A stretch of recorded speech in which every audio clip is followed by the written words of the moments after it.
میدونم که تو هم به عنوان تدوینگر حرفه‌ای نیاز داری که از این افکت‌ها روی ویدیو، از این افکت‌ها توی متن و از این ترانزیشن‌ها بین ویدیوها استفاده کنی و همه اینها توی ایمپکت ورژن 5 وجود داره.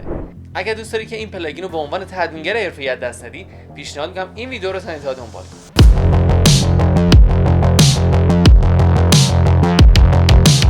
سلام، امیدوارم هر جا کسی حال درجه یک باشه. آرش سقایی هستم و دوباره برگشتم با کلی آموزش‌های جدید دیگه. خب تو این قسمت قراره که پلاگین ایمپکت رو بهتون در واقع یاد بدم. قبلا پلاگین ایمپکت بود، ورژن‌های قدیمیش که خیلی استفاده می‌کردیم و توی آموزشام گذاشته بودم.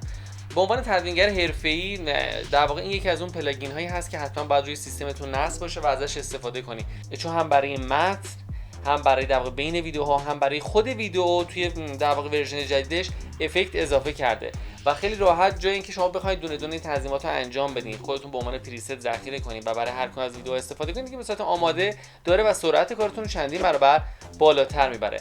حالا میام توی نرم افزار در واقع بهتون چند نمونه از افکتاشو بدم و بهتون هم میگم که از چه طریقی بتونید دانلودش کنید.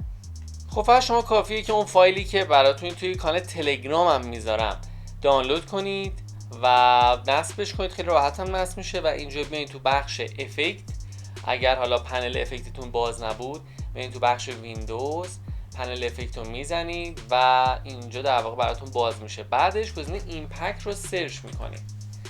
وقتی ایمپکت رو سرچ کردین تو ورژن جدیدش قشنگ دسته‌بندی شده. حالا قبلا زیاد به اون شکل دسته‌بندی در واقع اختصاصی نه، فقط همش ترانزیشن بود، دسته‌بندی داشت ترانزیشن بود، ولی حالا اینجا نوشته که کدومش در واقع به عنوان انیمیشن، کدومش در واقع به عنوان تو دسته ویدیو افکت ترانزیشن نیست و اینجا راحت میتونید ازش استفاده کنید.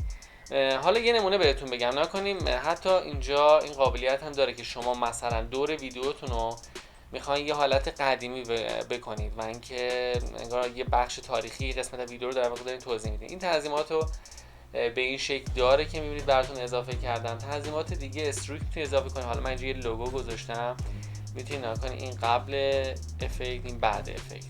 یه استریک در واقع میتونید اضافه کنید. همه اینا رو میتونید تو بخش افکت کنترل به صورت در واقع دستی یه سری تنظیمات اختصاصی هم براش انجام بدید. این قابلیتش خوبه که همه چیش در واقع بازه و شما راحت میتونید اون تنظیمات اختصاصی خودتون راحت ذخیره کنید و بعدش حالا به عنوان یه پریست هم میتونید اینو ذخیره کنید و جاهای مختلف استفاده کنید.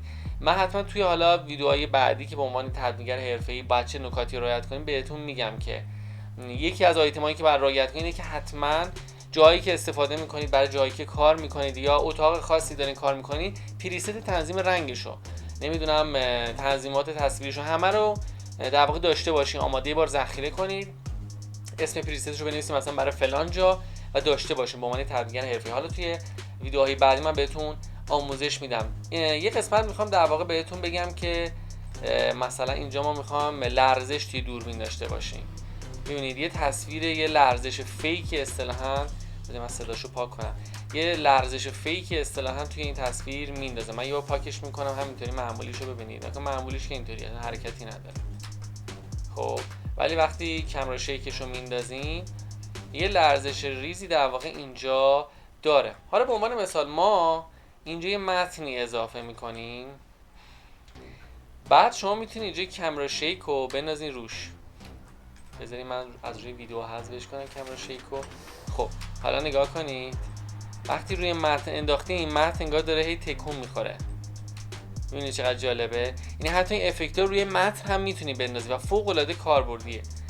یعنی شما این مورد رو مجبور بودین که حالا یه دونه دونه براش پریست تعریف کنید، یعنی که ببرید توی افتر افکت، توی افتر افکت اونجا در واقع براش یه افکتی تعریف کنید، یعنی انیمیشنی تعریف کنید، بعدش دوباره میاد توی پریمیر. ولی الان با این در واقع افکتی که اعمال میشه شما راحت میتونید در واقع بدون نیاز به افتر یه سری کارا رو تا بخش زیادی از کارا رو در واقع بتونید انجام بدین. خب روی ویدیو دیگه من براتون تست کنم، نگاه کنید ما مثلا یه افکت دیگه هم داریم. حالا من چند تا نمونه بیشتر نمیگم، یه چند تا در واقع نمونه‌ای که خیلی میشه استفاده خیلی زیاد داره توی ویدیو.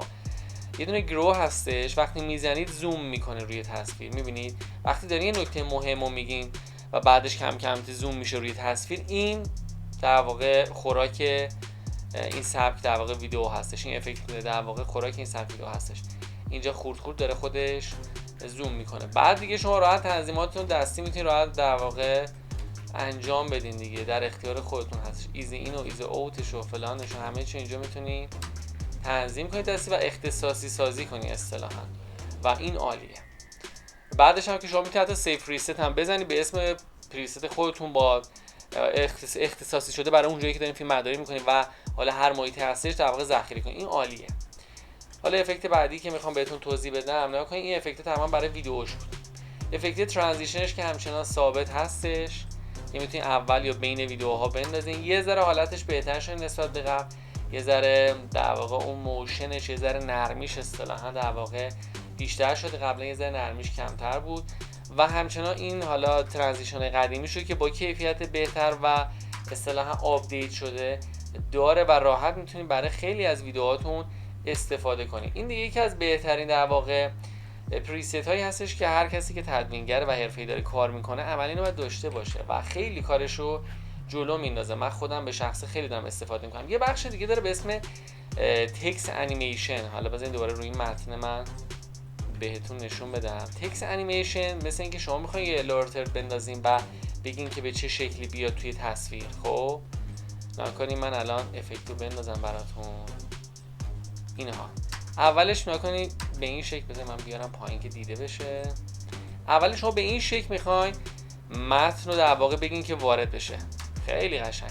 و اینکه حالا شما میتونید همینو خودش پریست های مختلف هم داره، مثلا به شکل فید باشه، فید رندوم باشه. نکنید ببینید از این در واقع افکت های پریست های رندوم خودش هم میتونید استفاده کنید، یا اینکه حتی خودتون هم میتونید اختصاصی در واقع این دستکاری رو انجام بدین و یه دونه متناسب با اون چیزی که سلیقه خودتون هستش درست کنید و فوق العاده عالی. این یکی از افکت‌های به نظر من در یکی که برای تکست، برای انیمیشن، برای در واقع متنا میتونید استفاده کنید و فوق العاده کاربردیه. اگه تا اینجا ویدیو راضی بودین که اون دکمه لایک رو بزنید و ممنون میشم باز هر سوالی یا هر پرسشی که داشتین. اگه پلاگین خاصی مد نظرتون بود که دوست داشتین آموزشش رو ببینید، حتما تو بخش کامنت ها بهم بگین که من آموزش رو براتون بذارم. سعی می‌کنم پریست ها و پلاگین های رایگان رو هم بهتون معرفی کنم، هم براتون بذارم که دیگه سرعت کارتون چندین برابر بالا بره. و بازم پیشنهاد می‌کنم که لایک فراموشتون نشه. این اینستا من براتون میذارم، توی اینستا منو دنبال کنید. توی استوریام پلاگین و پریست های دیگه معرفی میکنم روزانه و اونجام در واقع میتونید مطلع بشین از آخرین ویدیوهام. کانال تلگرام که برای دانلود مطالب هست و پریست و پلاگینا. و تا ویدیوی بعدی، خدا نگهدار.